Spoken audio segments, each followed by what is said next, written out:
Thank you for joining in, everyone. We'll just wait for a few more minutes for others to join us as well.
Hello, everyone.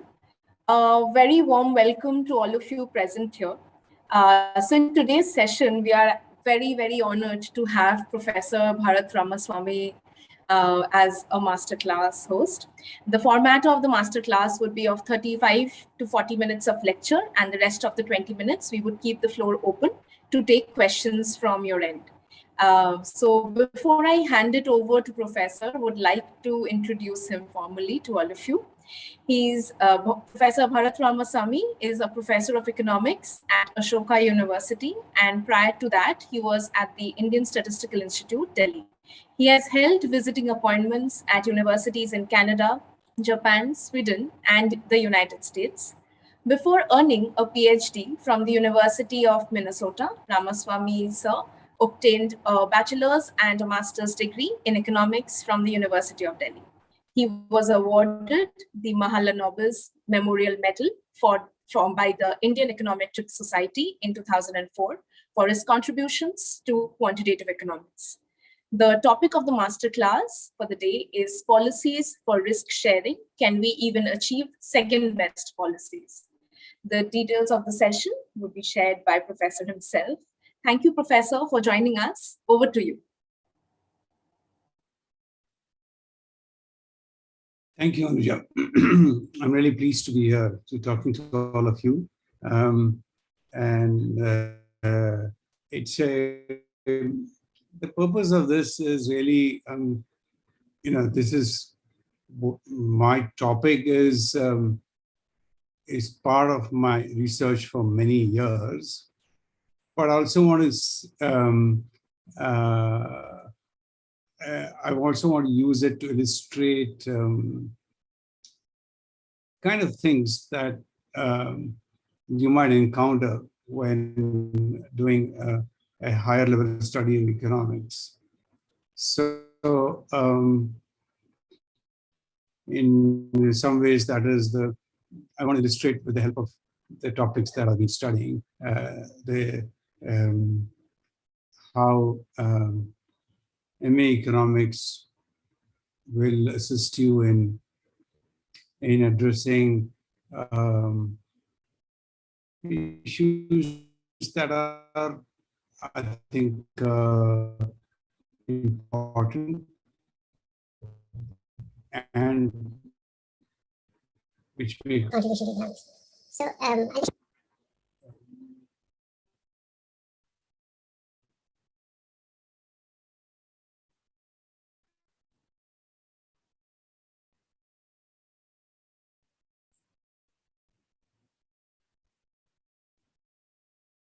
So, oops, let's get to the beginning. So,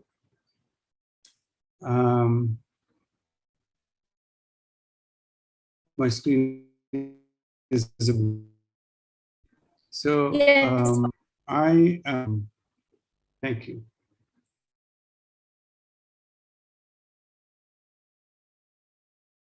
topic about risk sharing and what's the best that we can do.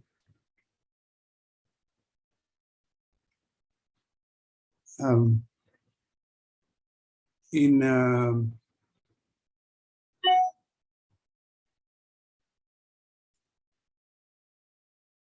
So I think we know that all of us face a variety of risks um, in health and employment or business, and there may be other kinds of it as well. And in some cases, we do obtain formal insurance, like car insurance or life insurance, or insurance means hospitalization. These are some of the examples. Households in India today may have these kind of insurance policies. But there are other cases as well where we may not purchase insurance, but are nonetheless insured. I think, for instance, if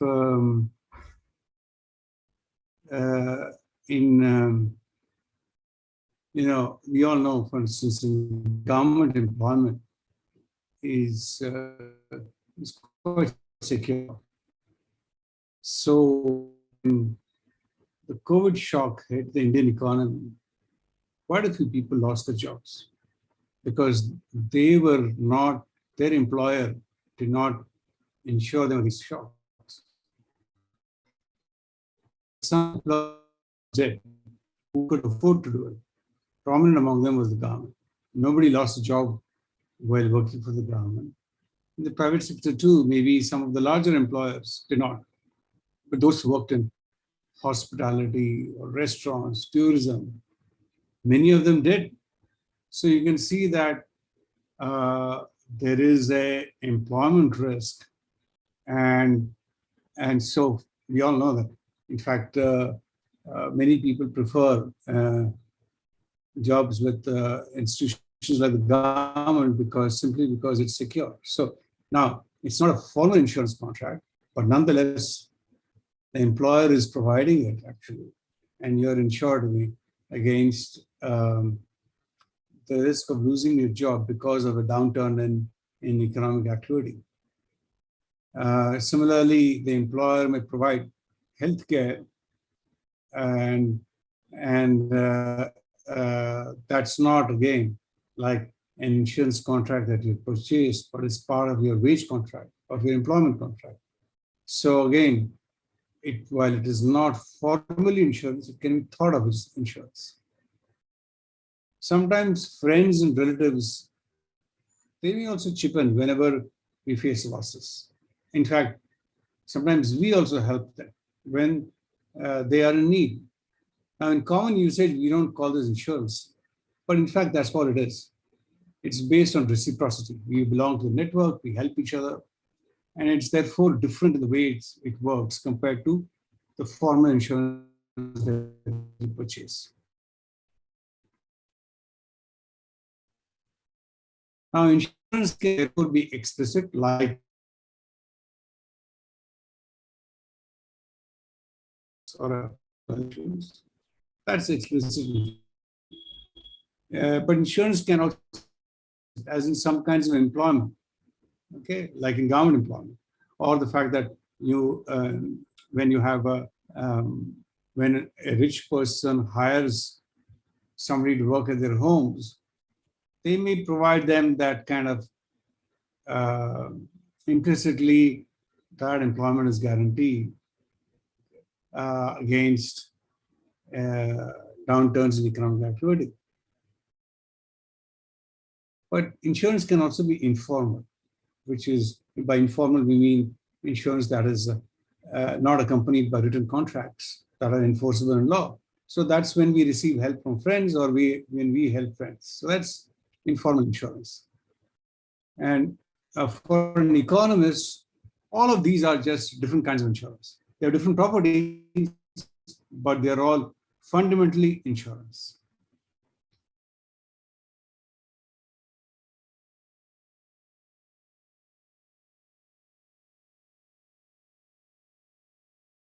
Now, when insure for each and every and individual insurance they desire, that's what we call the first best. And the reason for it is because of it's the reason for it is because of a famous theorem in economic theory. Uh, uh, this was proved by this is attributed to, it's called the Arrow-Debreu model of general equilibrium as extended to risk and uncertainty. And in such a model, you can show that general equilibrium actually achieves maximum economic welfare. So that's why it's called first best. So even with risk and uncertainty, agents can achieve maximum welfare as long as there are insurance markets. Let me give you an example of full insurance. This can be complicated in so many different ways, but let's think of just two individuals, A and B, let's say. Income of individual A is YA, and let's say that's random with mean mu A. Income of B is YB, which is also random, let's say with mean mu B. Now, let me assume that the sum of the two incomes, YA plus YB, which is, I'm calling it Y, is not random. So what it is that, think about it, that suppose that if you know, in a simple case, like if I'm A and somebody else is B, I have a tree that bears fruit in some years, okay, a good fruit, and the other person also has a tree that also bears fruit. But the years that I get good fruit, those are the years the other person gets less fruit. And the years that that person gets more fruit, I get less fruit. So the sum is always the same. Okay, it's always so. The sum is not uncertain. Now this is although it seems very simple, it's not actually that unrealistic. Okay, aggregate risks are often, here it's, when you take the aggregate, here it's of course Y is the aggregate risk, and here it's zero.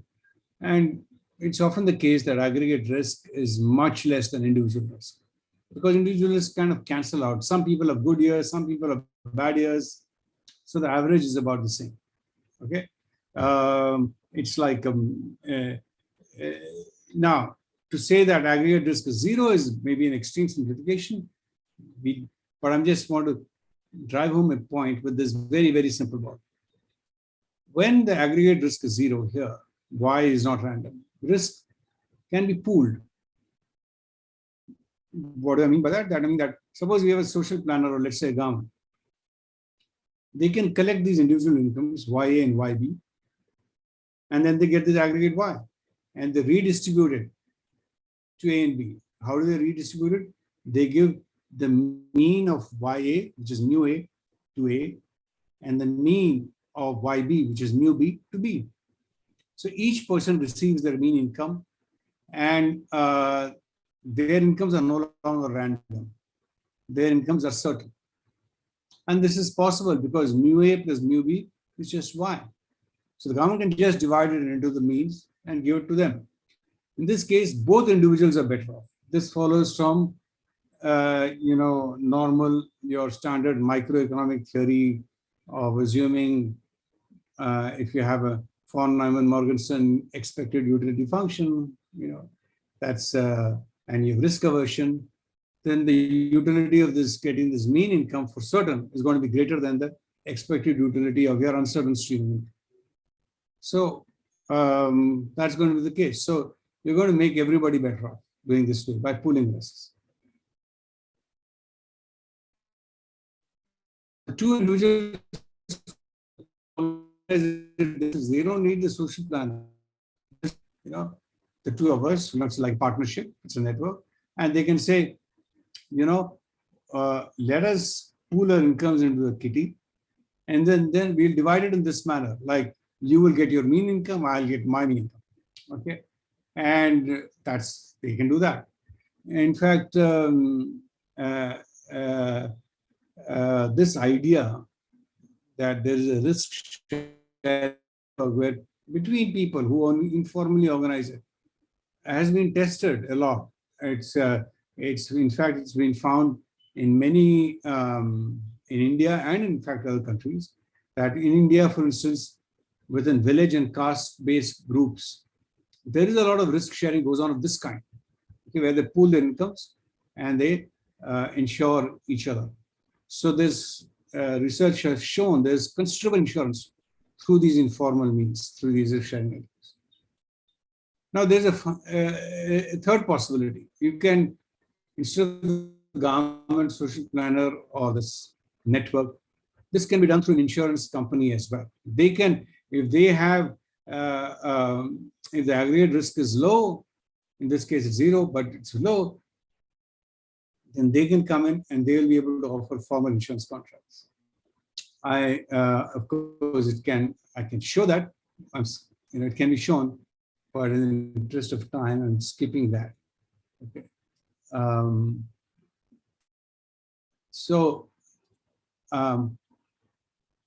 Now, sadly, however, this first best that I've just described, where you have full insurance, is usually not attainable. Insurance mechanisms, whether it is social planner, whether it's an insurance company, or whether it's informal insurance or implicit insurance to the employer or other means, they do not exist for all risks. And there could be many reasons for it. I'm going to highlight a few which has been researched a lot. So in the simple example that we talked about, where individuals had risky incomes, but the aggregate was risk-free.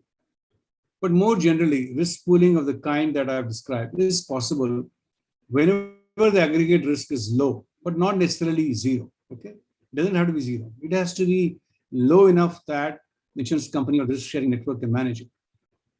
But if the aggregate risk is high, risk cannot be pooled by any of the institutions that I mentioned, by an insurance company, a network, and so on and so forth. Think, for instance, of an earthquake. Okay, an earthquake may affect an entire region. So everybody is similarly affected. So nobody in that region can insure each other. Similarly, if an insurance company were to offer a contract against earthquake risk to everybody in that region, then during 1 year, earthquakes are not that often, unfortunately, but in that event, unfortunate event, there is an earthquake, the insurance company would be faced with large losses because they would be staring at this, where they have to pay compensation to a lot of individuals, all at the same time. So aggregate risk is not zero. There's always a probability of a heavy loss, a small probability, but of a very large loss. Similarly, case with droughts, or think even of the recent, we have been going through this COVID crisis. Now, our insurance companies, typically the aggregate for an health insurance company, they have a very good idea. They can predict how many people will, in a month, how many claims will be predicted, how many claims will be filed, because in the aggregate, it's very predictable. How many, what will be the health insurance claims that will be filed. This is because of the property that I mentioned, that, during any month, it's only some fraction of us who are affected by adverse health outcomes, and it's a pretty stable fraction. So insurance companies know exactly how much that they will have to compensate. So they see it's a business that they can manage very easily. But when COVID happened, they were suddenly faced with insurance claims from a large number of people simultaneously. So that upset their business model. So that's an example where the aggregate risk was no longer low. So, so whenever aggregate risk is not low, it challenges our insurance models. Then there are just the costs of doing insurance.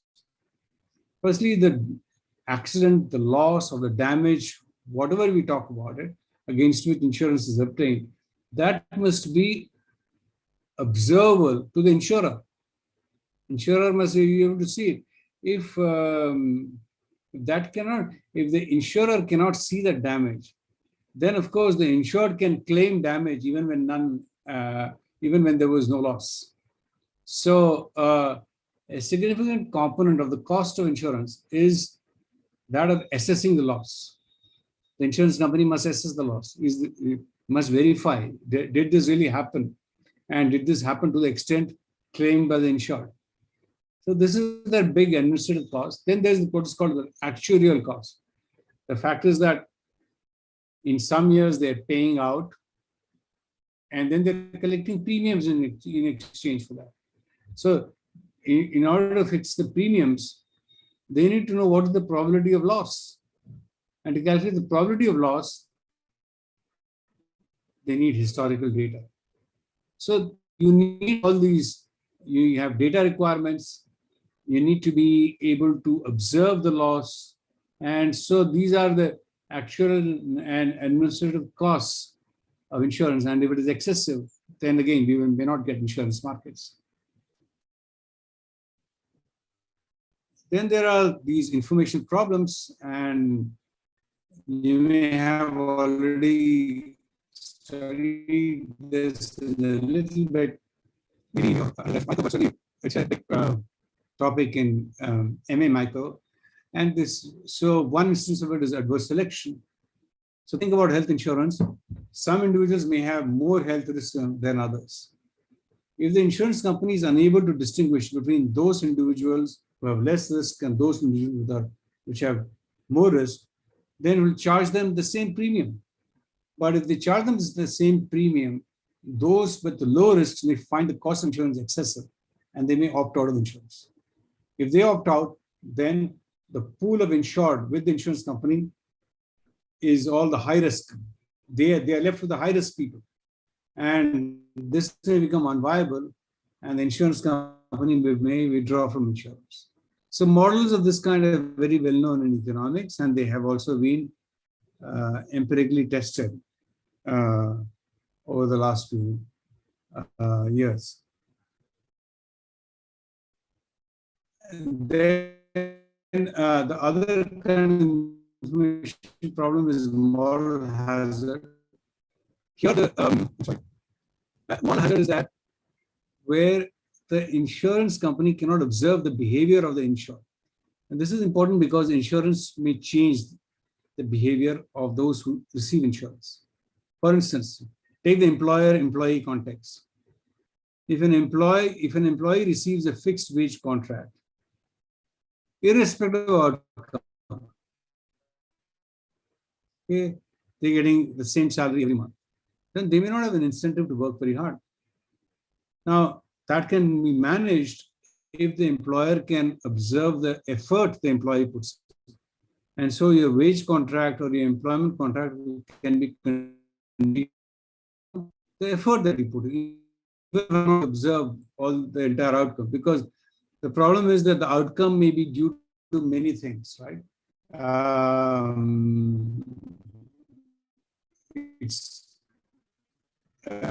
have been used to working on a project, so it may not just be because of my lack of effort that there was a bad, or it could be that,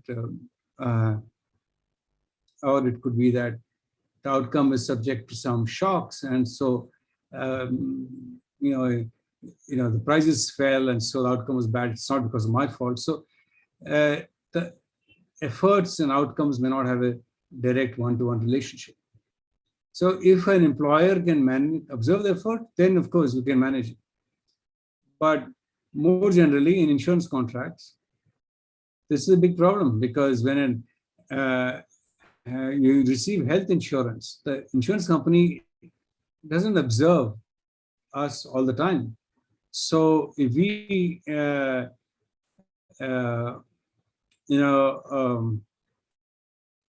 If it may encourage us, just because we're insured, it may encourage us to behave riskily. And for instance, drink excessive alcohol or smoke, and so on and so forth. And similarly, with auto insurance, you have insurance in a car, you may not then mind a few bumps here and there because you have insurance, so you will not drive that carefully. So, but that increases the cost of for the insurance company. So the response of the insurance company is to limit the amount of insurance. So for all these reasons, you're not going to get the first best insurance. Either the insurance market will not be there, or the amount of insurance you'll get will be limited. So we have to look for second best solutions. What are they, and why do we need them? Now, when we think about, especially my motivation, my research has been that livelihoods outside the organized formal sector, they are subject to a variety of risks, in wages, employment, in returns from business activities. Think about your vegetable vendor and so on. Now, agents in these occupations are very poor and they lack access to insurance markets. So if the first best outcomes are not attainable, can there be second best outcomes that can still help provide them at least some insurance so that they're able to cope with this risk? And second best, and formally, second best outcomes will be those that can happen under the constraints that I mentioned: our adverse selection, moral hazard, and cost, and non-negligible aggregate risk. So, what can be second best policies and what can outcomes do? I think I'm going to is a prominent example of income risk, whether because of fluctuating output or prices. Farms are also, most of our farmers are very small. Their ability to cope with risk is limited. In fact, a bad outcome can be disastrous for them and it may even affect the next generation. Yet, despite a lot of attention in devising these policies, we continue to see distress. And question is, can we do better? Why is it so hard to design policies to manage price and production risk? So my point is that first best policies, of course, are not available. And indeed, even the second best policies are hard to implement. When that's the case, we should be thinking of policies that reduce the vulnerability of households rather than spend money trying to manage risk. That's really the point that I wish to make. So let me give you a couple of examples in the limited time I have. I may not be able to cover them both in great detail. So let me first talk about crop insurance. And we are definitely in the second best world here because it's very hard for insurance companies to figure out what is the probability of loss because they need individual production histories. If they can't figure out what's the probability of loss, they can't really calculate what should be premiums. But even if they did, moral hazard is a big problem because if you give me insurance against crop failure, then I may not have incentive to take care of the crop, to really make effort in making it a success. So what has happened over the years is that crop insurance design has moved to second best policy. And what is the second best policy? The second best policy is to think of an index. Okay.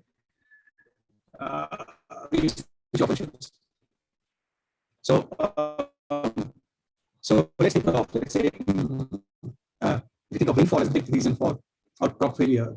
Then what we can do is we can measure rainfall, and we can offer insurance against rainfall, and hope that protects, that gives some insurance against crop loss as well. Now there is a fundamental problem in these. These are called index insurance. Okay, the problem is that the crop yield is going to be imperfectly correlated with the rainfall. So there's always be some probability that the farmer suffers a loss. But on the rainfall index, there is no loss. So the farmer does not receive a compensation. So think of it. I have paid the premium, but I don't receive any compensation because the index does not show a loss. And if that's the case, then there's something we say that you are exposed to a different kind of risk called basis risk, and that will reduce the demand for insurance. In fact, the basis risk can be so high, it may not be optimal for farmers to buy insurance. Can we reduce the basis risk by better design? But that means we are moving to third-best policies. And one thing that in my research I found is that the relationship between yield and rainfall is not linear. If it's not linear, correlation is not the right measure. We should be looking at other things. So the point is that what happens is that whenever rainfall index shows a large loss, okay, that means then in those times, a lot of farmers also experience output loss. But when it shows small losses, rainfall index, then farmers may not show, then the experience of farmers may be very mixed. Some may have a loss, some may not have a loss. So that means that if you're going to use rainfall index for your index insurance, then it's better to design it in such a way that it protects for large shortfalls in the rainfall index, because then it's like a drought in that entire area and everyone gets protected. So what you want is catastrophic insurance. So insurance against catastrophe. So these are the kind of plots, these have come from, you can plot, it's kind of interesting. And the only thing that I'll point out to you is that you see that there's a joint distribution of yields and rainfall in the 3 dimensions, okay? And so for different crops in India, and what you find is that this joint distribution peaks when both are close to 0. That is when there's a big shortfall in the rainfall, then there's a big shortfall in output also. So if you have rainfall index insurance around these large outcomes, it's going to protect against output loss as well. So that's the implication of policy. So even within the second best world of index insurance, full insurance, of course, full insurance against the index. We are now in the second best world. Against rainfall, full insurance against rainfall is also not that useful. So what is useful is that when you aim it at these extreme or catastrophic losses, and you can think about policies. Right now we have a policy which subsidizes crop insurance, but what our result says that government would be better off by subsidizing this catastrophic insurance, and even making it free for all farmers and provide a safety net for them. Now, I'll just speak briefly about the second example because I have only about 5 minutes or 10 minutes. So the second example is also interesting because this is about, I talked about fluctuations. Here I'm going to talk about price fluctuations. You know that, you think about prices in the world market. One day they can be high, one day they can be low. Think about coffee. Today, because of the unfortunate Ukraine crisis, wheat prices have gone up a lot and so on. So, but you can have years when prices crash as well. Now, one option for a country is to use international trade. Because if in a country that you have, if there's a production loss, if you have a poor harvest this year, then prices will of course spike. So one thing is that you can import, and by importing supplies, you will be able to stabilize prices. Similarly, when prices drop, when you have an abundant harvest, prices will tend to drop. But if you can export to the world market, then that price drop can be averted farmers will be able to receive good prices because they have access to this big market, the world markets. So we can use international trade that way. The only thing, of course, there is one limitation of international trade, that if the entire world experiences a shock, which is that aggregate risk that I'm talking about, then international trade will not work. So international trade again works well when different countries experience shocks, but those shocks kind of cancel out in the aggregate. And in fact, this is something that we do find in the data. Internet shocks do actually cancel out in the aggregate. So here, we have these three commodities: rice, wheat, and maize. The horizontal axis measures output variability in the country.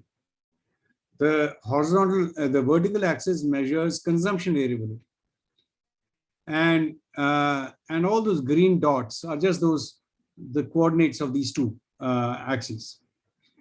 And you have a 45-degree line. So that 45-degree line, if you're on the 45-degree line, output variability is equal to consumption variability. But you will see most points are below the 45-degree line. That means that in most cases, the consumption variability is lower than output variability. So all countries are able to insure themselves to some extent because their consumption variability of rice, let's say the variability of consumption of rice is less than the variability in output. But there's something else. Look at that red dashed line. That is the global variability in output of each of these curves. Now that is, if you look at that, that tells you that that's your aggregate risk. It is very low. Now, when the global output variability is so low, then by the simple example that I showed you earlier, if all of us are able to form this network, if all countries are able to form this network, all of us should be able to achieve a consumption variability equal to that level, which is that red line. But our consumption variability, in fact, for most countries is above it, which means that most countries, so basically the world as a whole, as the globe, we are not able to achieve there is full insurance. We are very far away from it. Many countries are well above it. So in fact, what we found is that trade insures only about 66% of the shocks in maize, 75% rice, and 90% wheat. So the econometrics that you need to do this is something that you will learn in your MA. It uses panel data econometrics and it uses macro panel data econometrics to do this. So why is this not more effective? And for that we just have to game theory tells us why. Because there are strategic calculations policies. If the rise in world prices is anticipated, then what exporting countries, what they want, like for instance, India exports rice. Then it would like to say, if world prices rise, then it will affect the Indian population. So what the government does is that it will impose export restrictions, such as export ban. But that means that less of our supplies reach world markets, which means world prices will rise. Well, you'll make this, your fear of rise in world prices, you'll make it come true because world prices actually will rise. At the same time, importing countries, because they are anticipating this rise in prices, they lower all their tariff barriers. So there's greater demand in the world market. So world prices shoot up. So this is an example of a self-fulfilling prophecy. And similar thing works when world prices are anticipated. So my point is that you saw the data. In the data, volatility in world output is very low. That means that if there were to be free trade, there should not be much variability in world prices. But actually there is. And in fact, the volatility in world prices is exaggerated by market insulation policies, of the kind that I've described. So elementary game theory will then say here, prisoner's dilemma characterizes games involving trade policies. So as a result of that, people will lose faith in trade because Importers will lose faith in global trade because it shrinks, because trade shrinks in exactly those circumstances when they need it. So when India imposes an export ban, when world prices go up, rice prices go up, the African countries that import it, they will say, oh, we are not able to access that. So they'll say that in the future, let us grow our own rice because we can't depend on these exporters. So as a result, global trade itself shrinks. So, so that's why trade, because there is imperfect, there isn't, we are part of this network, but there isn't trust for this network to work in the global market, in the global market for these food staples. So if I'll just conclude here, absence of these risk markets, these insurance market, they justify certain kinds of policies. And we've seen, for instance, crop insurance kind of things with index insurance. But basis risk makes index insurance actually unattractive. Of course, we could still have a more limited kind of basis index insurance only against catastrophic losses. And that might be a good policy. Similarly, trade, in theory, you can increase your rice prices and you can offer full insurance. But in practice, because there is there's imperfect trust, that we don't trust, trade partners don't trust each other. You get market installation policies, so trade only offers partial insurance. To make trade effective, governments will have to restrain their behavior, and they have no incentive to do so. So, so where do we go with these two? I've given you two examples. I could give you more if I had more time. These two examples tell us, like, look, even in the second best world, we are not getting as much insurance as we would like. And so what can we do instead? So this is my current area of research. So price and production shocks are stressful because it affects the ability of households to do essential activities, including education and health.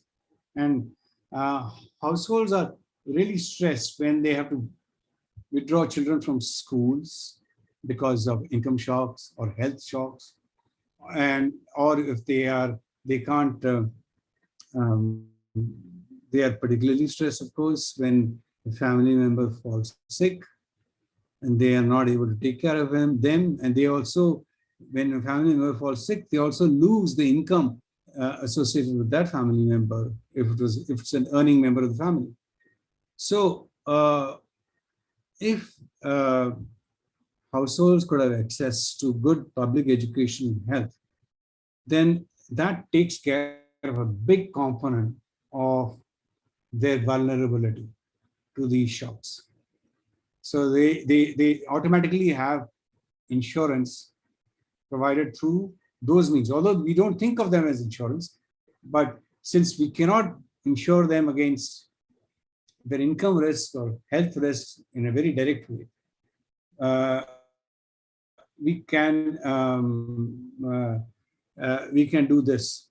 And roads and access to markets is another factor that reduces household vulnerability, because it enables households to cope with, if they experience an income shock or employment shock, they can, if they have mobility and access to markets, they find other alternatives.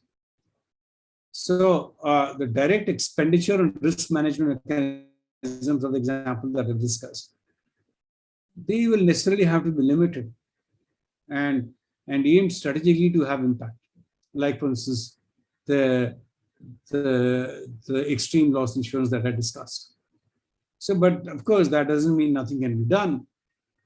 We should move in the direction of safety nets in terms of, you can think about food safety nets, and you can think about public provision of school, education, health, and infrastructure of roads and communication. All of that will help reduce the vulnerability of households to these shocks. So in work that I'm doing now, that's my focus on how these to to coping with risks. I'll end here. Thanks. And happy to take questions on what I talked about or about any program. Thank you, Professor. Thank you for the masterclass.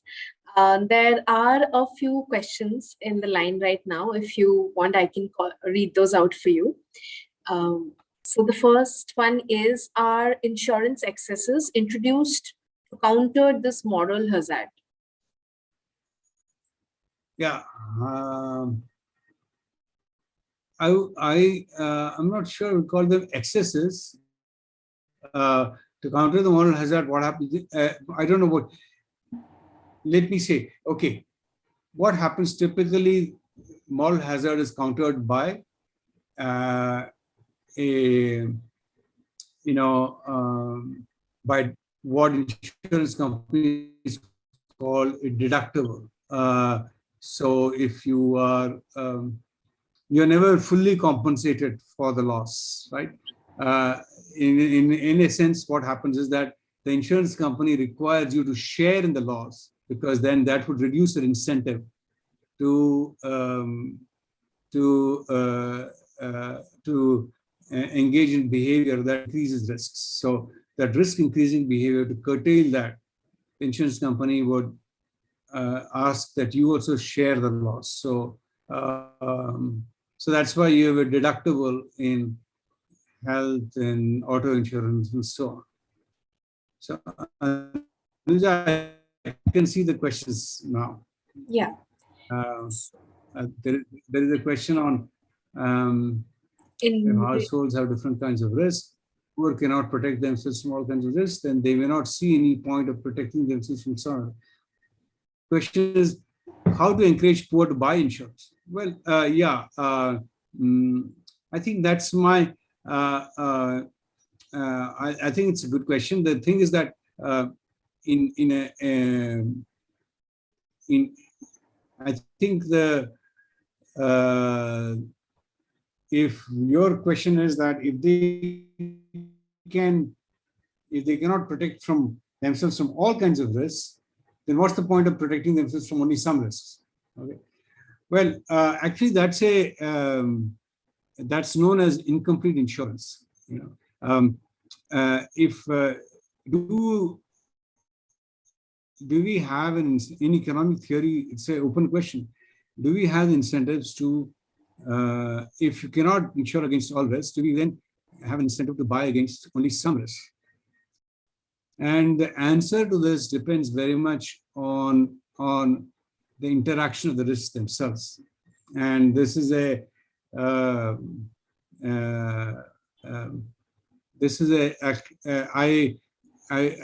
don't want to give you it's not possible for me to summarize the outcome of that research in 1 minute, but what it is, but I'll just say this, that we can have outcomes where the background risks do not matter to the purchase of insurance in many cases, but in some cases it does matter.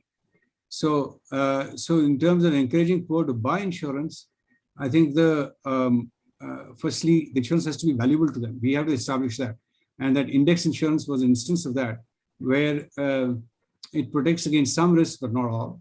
So firstly, it has to be valuable to them. Secondly, we have to what a lot of work has done has gone into financial literacy.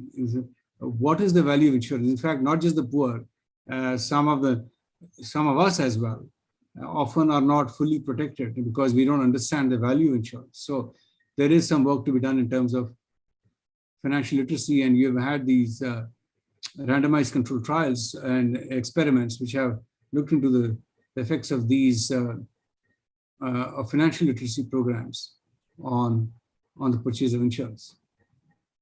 Then there's a question about who creates the rainfall index. The rainfall index is really created by the insurance companies themselves, because they are the ones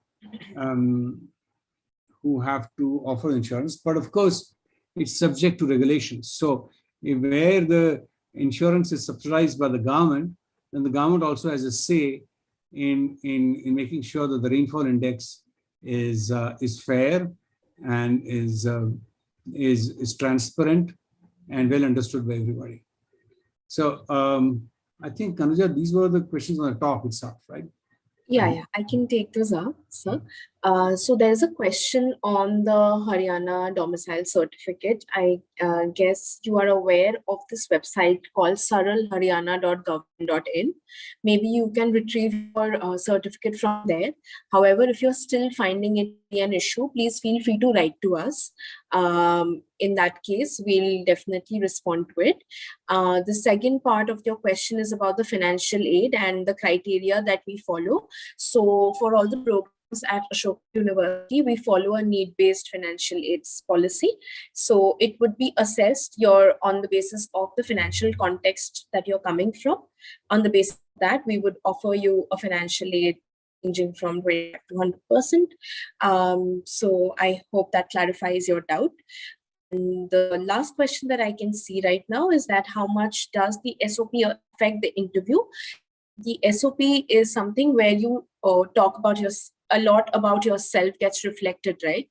So I think what is really required is you to give a very honest representation of yourself, that authenticity, that genuineness really matters when you are being interviewed, because through conversations, I think that really comes out. So we would encourage you to write a very honest, a very authentic SOP where your individuality can come through. Thank you. If there is any other admission or related question, please feel free to ask. We still have like 4 to 5 minutes in hand, so we can pick this up.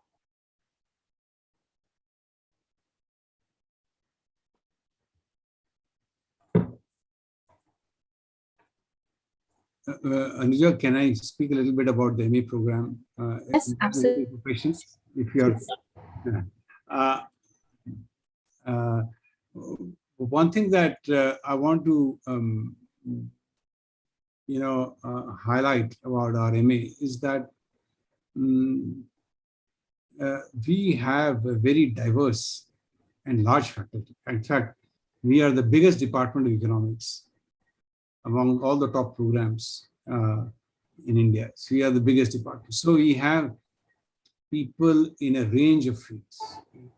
So that's always useful. I mean, when I was, I've always felt that it's always nice to go to a place where, because you really don't know what you'll end up liking, right? So a place might do well on one or two things, but what if you go there and you feel that that's not what you want to do, you want to do something else? So having this range of expertise and fields is one of the, I think, really attractive features about the Ashoka program.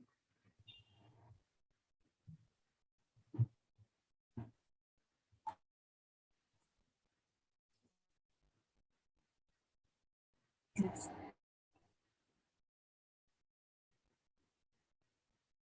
There was a few questions about the admissions.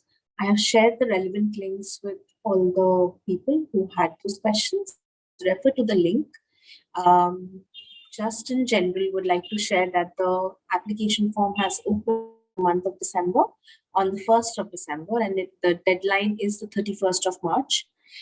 Entrance examination would be held on the 1st of May 2022, and interview would be held in the month of May itself.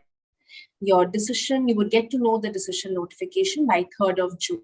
This is the timeline that we are following for the admissions. Thank you. Anything that you would like to add?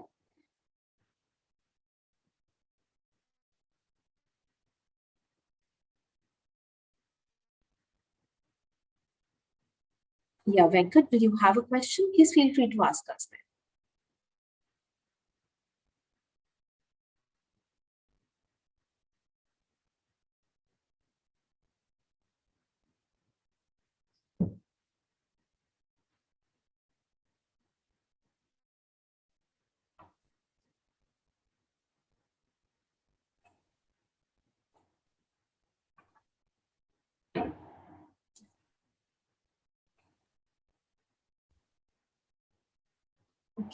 No worries. I guess, Venkat, if you had a question, please feel free to write to us. We can get back to you. And thank you, Professor, for your time. Thank you for the wonderful session. I'm sure the audience really enjoyed the session. And I would really like to encourage all of you to submit your application as soon as you can, because the deadline is approaching. It's on the 31st of March. And you're going to have one of the best experiences of your life once you get through at Ashoka. Thank you. Yeah, thank you, Anuja. I also look forward to seeing seeing some of you on campus and interacting with you. Thank you so much.